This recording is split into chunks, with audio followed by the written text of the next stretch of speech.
Class 10 chapter 1 exercise 1 ये chapter का नाम है रियल नंबर्स। आज क्लास 10 का फर्स्ट वीडियो बना रहे हैं। तो इसमें देखिए बिना देर किए हुए चलते हैं। जैसा कि चैप्टर का नाम है रियल नंबर, तो बेसिकली बात है कि रियल नंबर होता है क्या, इसके बारे में थोड़ा जान लेते हैं।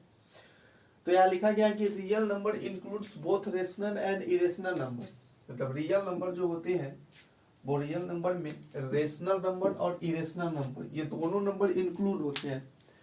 पिछले क्लास में आप पढ़े होंगे कि रेशनल नंबर क्या होता है और इरेशनल नंबर क्या होता है। एग्जांपल्स देखिए, ये हो गया रेशनल नंबर्स हमारे, ये रेशनल नंबर्स हो गए हमारे, ये भी रेशनल नंबर्स हो गए हमारे, ये भी रेशनल नंबर है, ये रेशनल नंबर है, ये रेशनल नंबर है। तो इस तरह से आप समझ सकते हैं कि रियल नंबर क्या होते हैं। तो रियल नंबर में रेशनल नंबर और इरेशनल नंबर दोनों नंबर इंक्लूड होते हैं। तो इतना नोट कर लीजिएगा। अब आते हैं एक्सरसाइज 1A का फर्स्ट क्वेश्चन पे। तो फर्स्ट क्वेश्चन पे यहाँ से पूछा गया है कि what is Euclid division algorithm. मतलब यूक्लिड डिवीजन एल्गोरिथम से आप क्या समझते हैं, एक तरह का यह डिफिनीशन हो गया। तो क्या समझते हैं यहाँ पे समझिए। ईडीए मतलब यूक्लिड डिवीजन एल्गोरिथम, ये शॉर्ट में लिख दिया है, काफी लंबा हो जाता है लिखना तो इसलिए इसको शॉर्ट में लिख दिया है। तो EDA states that for any two positive integers, मतलब यूक्लिड डिवीजन एल्गोरिथम यह कहता है कि कोई दो पॉजिटिव इंटीजर हो और वो इंटीजर हो ए एंड बी, कोई दो ए और बी पॉजिटिव इंटीजर हो, there exist unique integer Q and R. तो ए और बी से अगर कोई यूनिक इंटीजर क्यू और आर आता है सच दैट, इस प्रकार, तो हम लिख सकते हैं कि A is equal to B Q plus R, where R जो होगा वो ग्रेटर देन इक्वल टू 0 होगा और less than equal to B होगा। यानी आर क्या होगा, तो आर जो है वो 0 से बड़ा या 0 के बराबर होगा और आर जो है वो बी से छोटा होगा या उसके बराबर होगा। सब इन सब में जो है एक रिलेशन बनता है, इन सब में एक रिलेशन बनता है। वो रिलेशन क्या बना कि ए इज इक्वल टू होता है बी क्यू प्लस आर, जिसमें कंडीशन क्या होता है, कंडीशन लिखना बहुत जरूरी है। कंडीशन क्या होता है कि जो आर जो होता है, आर जो होता है वो 0 से बड़ा होता है या बराबर होता है और बी से छोटा होता है या उसके बराबर होता है। तो अच्छी तरह से समझ में नहीं आया होगा तो एक एग्जाम्पल के थ्रू आपको समझाते हैं, बहुत ही आसानी से आप समझ जाइएगा। तो देखिए क्या होता है। अब जैसा कि हम एक एग्जाम्पल के थ्रू लेके समझाते हैं आपको कि एक 5 है, 5 में हमको डिवाइड करना है 2 से। तो 5 में हमको 2 से डिवाइड करना है तो 2 टाइम्स में ये जाएगा 4, माइनस करेंगे 1 आएगा। तो इसमें क्या हुआ कि हमको पहले 5 दिया गया था और 2 दिया गया था। हमको पहले 5 दिया गया था और 2 दिया गया था। तो 5 को हम मान लेते हैं a और 2 को मान लेते हैं b। तो यह एक पहले से दिया गया पॉजिटिव इंटीजर था जिसमें कहा गया कि a और b पहले दिया गया, तो हम a और b 5 और 2 को a और b मान लिए। तो a और b के माध्यम a के और b के द्वारा देखिए आप कि नया कौन चीज बन के आया है, दो को नया बन के आया है, यूनिक Q एंड R ले लेंगे। ये 2 को हम ले लेते हैं Q और 1 को ले लेते हैं R। तो रिलेशन कैसे बन गया, तो रिलेशन A इक्वल टू कहता है कि BQ प्लस R होता है। तो A के जगह आप वैल्यू पुट कीजिए 5 इक्वल टू B के जगह वैल्यू पुट कीजिए 2, Q के जगह हमारा 2 आया है, R के जगह 1 आया है। तो 5 इक्वल टू 2 to 2 4 प्लस 1, तो 5 इक्वल टू 5। यानी देख रहे हैं कि रिलेशन ये बैठ गया, तो ये जितना था उतना ही बी क्यू प्लस आर होता है। और फिर कंडीशन चेक कीजिए क्या आर का वैल्यू 0 से बड़ा है या उसके बराबर है। तो आर का वैल्यू हमारा 1 आया था, तो ये 0 से बड़ा है और बराबर 0 के बराबर 0 से बड़ा हो गया तो चलेगा। यूक्लिड डिवीजन एल्गोरिथम के माध्यम से यही जानकारी मिलती है कि ए इज इक्वल टू जो होता है बी क्यू प्लस आर होता है, जहाँ पर आर जो होता है वो ग्रेटर देन 0 है, इक्वल टू 0 होता है और लेस देन बी या उसके बराबर होता है। तो ये आप अच्छी तरह से समझ गए होंगे। और नहीं समझ पाए होंगे तो कमेंट बॉक्स में बता दीजिएगा, इसको एक बार फिर से रिवाइज करके आपको समझा देंगे। अब बढ़ते हैं नेक्स्ट क्वेश्चन की तरफ। देखिए सेकेंड क्वेश्चन में क्या कह रहा है कि कोई एक नंबर है, उस नंबर को जब हम 61 से डिवाइड करते हैं, कोई एक नंबर है उस नंबर को जब हम 61 से डिवाइड करते हैं तो क्वोशेंट जो आता है वो 27 आता है और रिमाइंडर 32 आता है। तो पूछा जा रहा है कि वो नंबर कौन सा होगा। किसी नंबर को जब हम 61 से डिवाइड करते हैं तो क्वोशेंट हमारा 27 आता है और रिमाइंडर 32 बचता है। तो बताइए कि वो नंबर कौन सा था।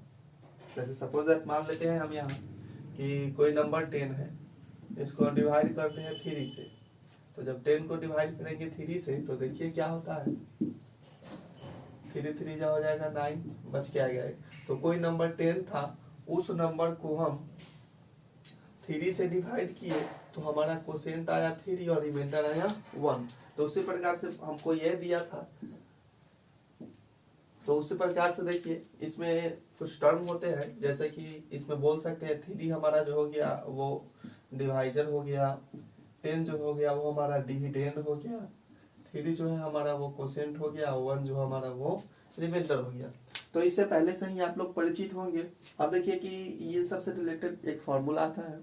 फॉर्मूला कौन सा होता है, तो फॉर्मूला होता है dividend. Dividend is equal to जो होता है वो होता है divisor into quotient plus remainder. पूछ रहा है तो डिवाइजर दिया गया, देखिए 61 तो 61 लिखते हैं। क्वोशेंट दिया गया, क्वोशेंट दिया गया 27 तो 27 लिखते हैं। उसके बाद यहाँ प्लस होता है, यहाँ पर प्लस होता है, रिमाइंडर को ऐड कर देते हैं। तो रिमाइंडर को ऐड कर देते हैं, रिमाइंडर हमारा आ गया है 32। ये दोनों को मल्टीप्लाई 2 को उसमें ऐड कर देना है। तो मल्टीप्लाई करके ऐड करने के बाद हमारा फाइनली आंसर आएगा 1679। यानी वो जो नंबर था हमारा वो 1679 था, यानी 1679 था। वो हमारा नंबर कौन सा था, 1679 था।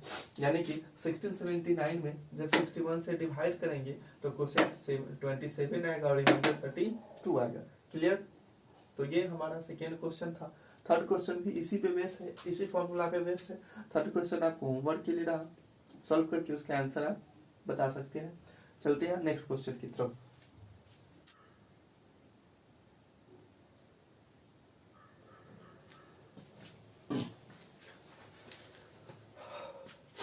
तो देखिए 4 नंबर क्वेश्चन में क्या कहा गया है कि using Euclid algorithm find HCF.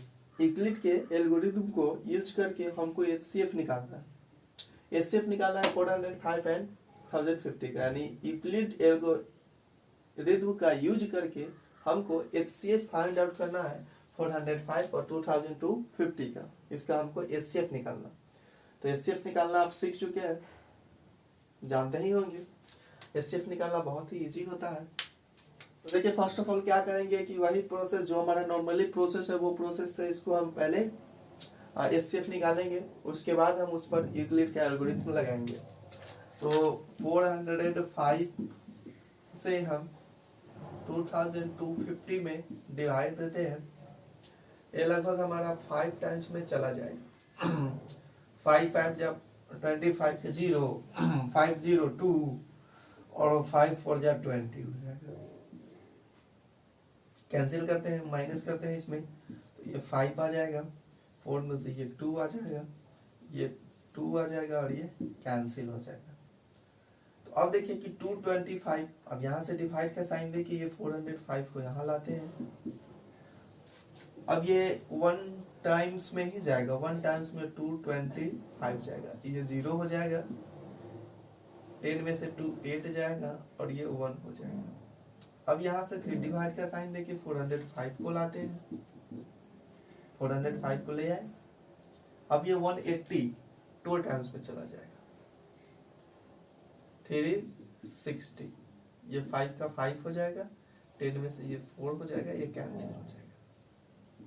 अब यहाँ से आएगा 180, कितने टाइम्स में जाएगा, 4 टाइम्स में चला जाएगा। तो 4 टाइम्स में ये 4 5 जा 0, 4 4 जा 16, और 280। तो अब देख लिए कि फाइनली जो हमारा HCF आया वो हमारा आया 45, लेकिन ये हो गया नॉर्मल वे। ये नॉर्मल तरीका हो गया जिस तरीका से जनरली में बनाते हैं।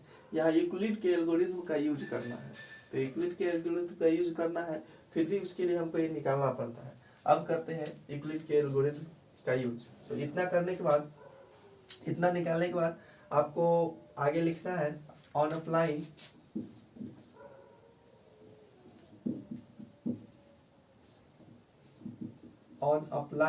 शॉर्ट में लिखते हैं यूक्लिड एल्गोरिथम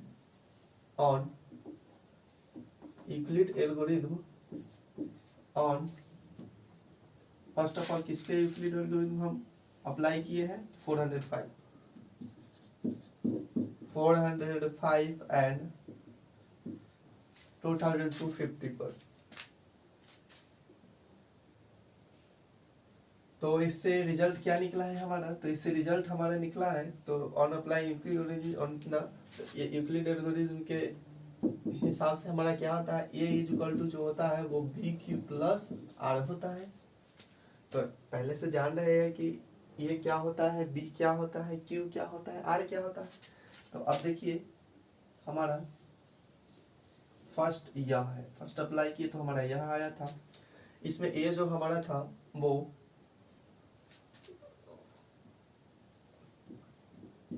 2250 था, इज इक्वल टू बी हमारा क्या था, तो बी जो हमारा आ गया था वो हमारा 405 था, क्यू जो हमारा था वो 5 था, और रिमाइंडर जो हमारा आया था 225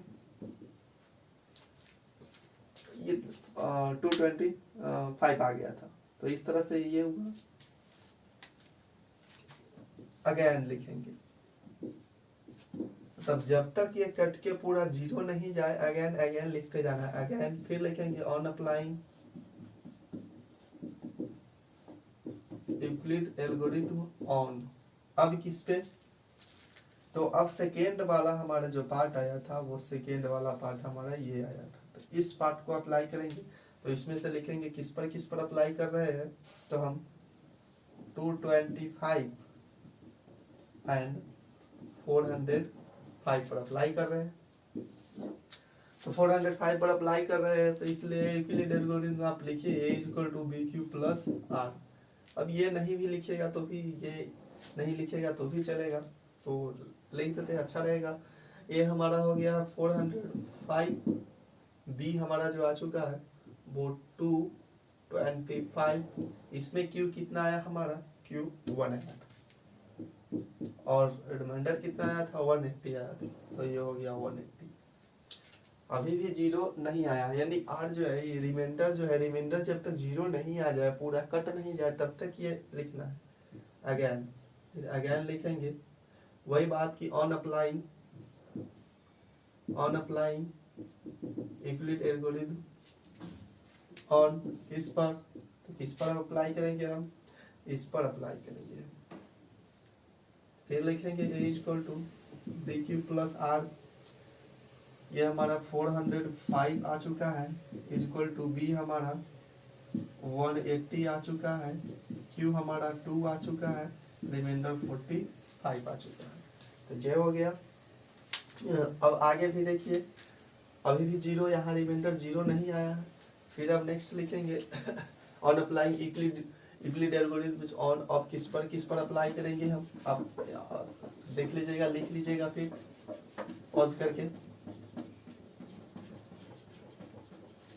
तो अब ऑन अप्लाइंग किस पे आप अप्लाई कर सकते हैं हम, तो अप्लाई करने जा रहे हैं हम, नेक्स्ट वाला हमारा टर्म है या, तो ऑन अप्लाइंग 45 एंड 180, फिर लिखेंगे, इसलिए ए इज इक्वल टू होता है बी क्यू प्लस आर होता है, जे हमारा आ गया 180, बी हमारा 45, और क्वोशिएंट हमारा आ गया है 4, और रिमाइंडर आ जाता है 0।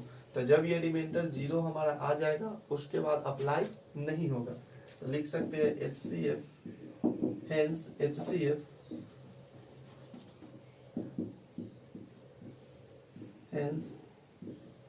HCF is equal to 45। Last जो टर्म जिससे कटेगा वही हमारा HCF हो जाएगा। तो इस तरह से आप यूक्लिड एल्गोरिथम का यूज करके HCF को फाइंड आउट कर सकते हैं। और भी इसमें क्वेश्चंस है, उसको आप सीख लिए हैं खुद से बनाने, तो खुद से बना लीजिएगा। ये आपको होमवर्क के लिए रहा। प्रॉब्लम हो तो कमेंट बॉक्स में डाल दीजिएगा। नेक्स्ट वीडियो में हम आपको ये सॉल्व करके दिखा देंगे। आज के लिए बस इतना ही।